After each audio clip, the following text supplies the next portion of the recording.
Hello बच्चों। CBSE class 10th history and the events and processes में का ही चल रहा है, page number 19 and the topic is the making of Germany and Italy. Okay, page number 19। Germany, can the army be the architect of a nation? After 1848, nationalism in Europe moved away from its association with democracy and revolution. Nationalist sentiments were often mobilized by conservatives for, for promoting state power and achieving political domination over Europe. This can be observed in the process by which Germany and Italy came to be unified as nation states. As you have seen, nationalist feelings were widespread among middle class Germans who in 1848 tried to unite the different regions of the German Confederation into a nation state governed by an elected parliament. This liberal initiative to nation building was, however, repressed by the combined forces of the monarchy and the military supported by the large landowners called Junkers of Prussia. From then on, Prussia took on the leadership of the movement for national unification. Its chief minister, Otto von Bismarck, was the architect of this process carried out with the help of the Prussian army and bureaucracy.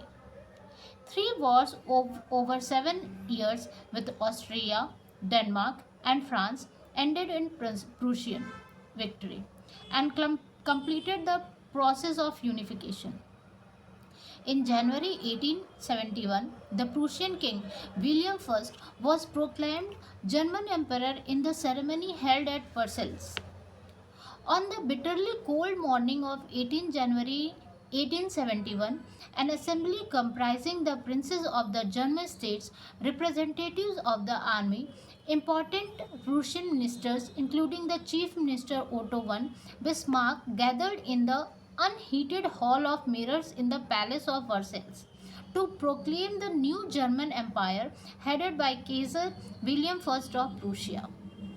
The nation building process in Germany had demonstrated the dominance of Prussian state power. The new state placed a strong emphasis on modernizing the currency, banking, legal, and judicial systems in Germany.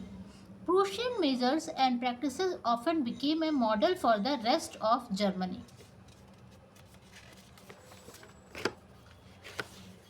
Italy unified. Like Germany, Italy too had a long history of political fragmentation. Italians were scattered over several dynastic states as well as the multinational Habsburg Empire. During the middle of the 19th century, Italy was divided into 7 states, of which only one, Sardinia Piedmont, was ruled by an Italian princely house. The north was under Austrian Habsburgs, the center was ruled by the Pope, and the southern regions were under the domination of the Bourbon kings of Spain.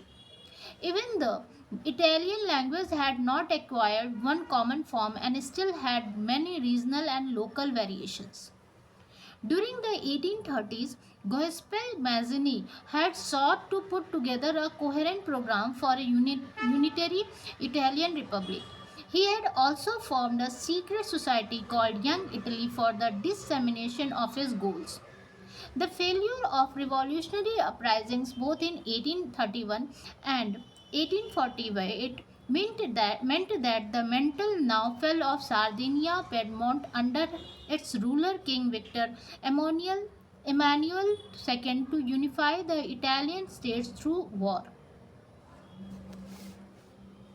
In the eyes of ruling elites of this region, a unified Italy offered them the possibility of economic development and political dominance.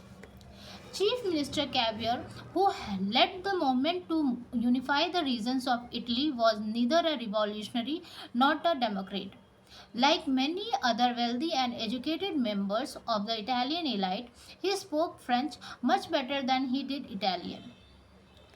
Through a tactful diplomatic alliance with France, engineered by Caviar, Sardinia Piedmont succeeded in defeating the Austrian forces in 1859.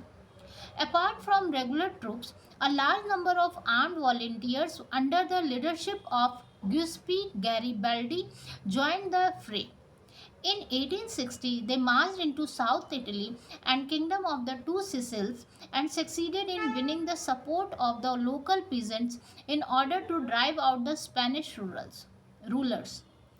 In 1861, Victor Emmanuel II was proclaimed King of United Italy. However, much of the Italian population, among whom rates of illiteracy were very high, remained blissfully unaware of liberal nationalist ideology. The peasant masses who had supported Garibaldi in southern Italy had never heard of Italia and believed that La Talia was Victor Emmanuel's wife. The strange case of Britain. The model of the nation or the nation state, some scholars have argued, is Great Britain. In Britain, the formation of the nation state was not the result of a sudden upheaval of revolution. It was the result of long drawn process. There was no British nation prior to 18th century. There was no British nation prior to the 18th century. The primary identities of the people who inhabited the British Isles were ethnic ones, such as English, Welsh, Scot, or Irish. All of these ethnic groups had their own cultural and political traditions. But as the English nation steadily grew in wealth, importance, and power, it was able to extend its influence over the other nations of the islands. The English Parliament, which had seized power from the monarchy in 1688 at the end of a protracted conflict, was the instrument through which a nation state with England at its center came to be forged. The Act of Union 1707 between England and Scotland that resulted in the formation of the United Kingdom of Great Britain meant in effect that England was able to impose its influence on Scotland. The British Parliament was henceforth dominated by its English members. The growth of a British identity meant that Scotland's distinctive culture and political institutions were systematically suppressed. The Catholic clans that inhabited the Scottish Highlands suffered terrible repression whenever they attempted to assert their independence. The Scottish Highlanders were forbidden to speak their Gaelic language or wear their national dress, and large numbers were forcefully driven out of their homeland. Ireland suffered a similar fate.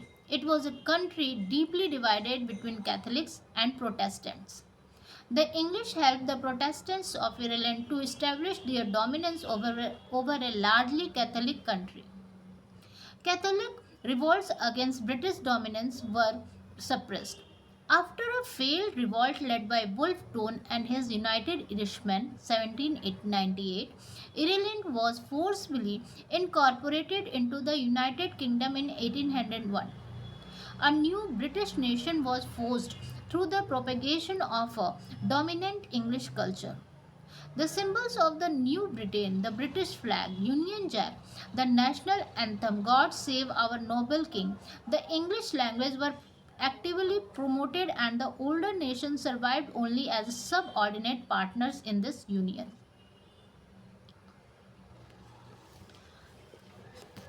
Giuseppe Garibaldi, 1807 to 82, is perhaps the most celebrated of Italian freedom fighters.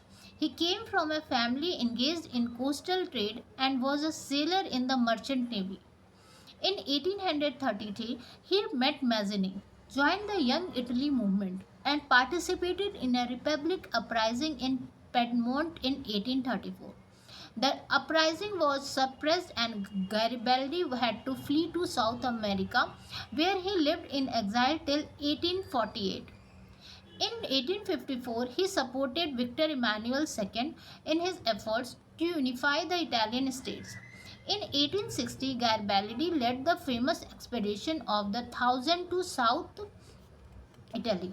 Fresh volunteers kept joining through the course of the campaign, till their numbers grew to about 30,000. They were popularly known as Red Shirts. In 1867,